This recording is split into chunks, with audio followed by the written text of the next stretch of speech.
Let's bring in my panel. Pauline Hanson's Chief of Staff, James Ashby, and Spectator Australia columnist, Terry Barnes. We'll start with the Teal seats. The Coalition's going to run out a blitz on those seats ahead of the next election. Kooyong in Melbourne, Curtin in WA, that's a seat in Perth. The two top targets. The Deputy Opposition Leader Susan Lee says the Teals have betrayed their electorates and they've now become the official opposition to the opposition. Well, I think she's right there, Terry.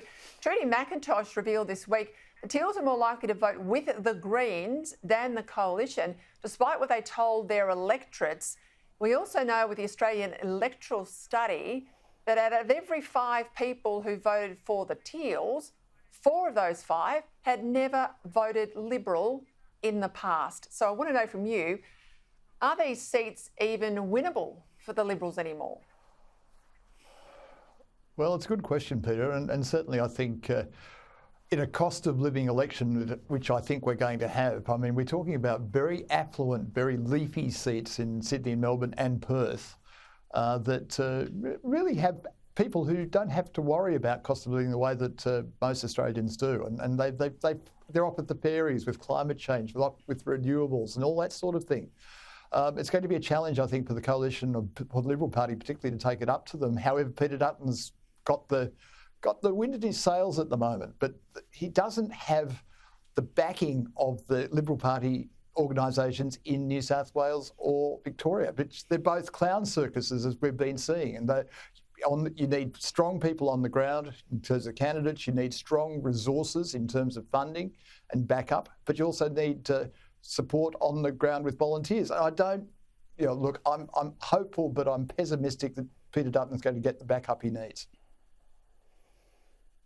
James, I'm going to get some local Queensland intel from you. We heard Graham Perrott today announce he was resigning from Parliament. He's going to leave the seat of Moreton at the next election. The Greens had a good showing in this seat at the last federal election. They've got a candidate. I understand she's sort of a pro-Palestinian type activist. How do you think this is going to play out? I don't think the Greens will pick the seat up. They'll try their hardest, and they do a very good campaign job when they're on the ground. As we've heard today, they blitz it with volunteers, door knocking, and, they can reach tens of thousands of people just with their volunteers base. So exactly what was said before, they've got a great base there, but I just don't see that area as necessarily being green overall. The Labor Party can keep it out of the hands of the Greens, by the way, because if it does come down to a Labor-Green two-party preferred, obviously the Coalition aren't going to preference the Greens, or I'd hope not. And Labor should think the same way. If you want to keep these seats out of the hands of the Greens, stop preferencing them. So I say that to Anthony Albanese and the other Labor colleagues. Stop preferencing the Greens ahead of this next election. I want to stay with the Liberal Party. I mean, Ray Hadley, 2GB in Sydney, really gave it to them this week. He's gone on the issue for a couple of days after that debacle in New South Wales. Let's have a listen. Look, I've got leaks left, right and centre from the right wing. One of you people get the balls to actually come on this program and say what you're saying to me privately. Get on the air now and tell the left of your party you've had a gutful of them. You know who you are. From the right, Anthony Roberts, Alistair Henskins. Come on, get on here and challenge them.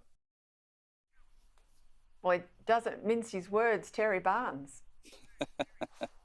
No, he doesn't. He's absolutely quite right. I mean, it goes back to what I was saying before about clown circuses, Peter. I mean, the New South Wales Liberals are a total basket case at the moment. They can't get candidates in the field. If you want to actually knock out the Teals, for instance, you actually have to have good people pre-selected in the first place. I mean, clearly, the factual infighting in the New South Wales division is absolutely appalling. And if Don Harwin, the president, did not fall on his sword last week, I can't believe it. I mean, with Don Harwin, you lose, don't you?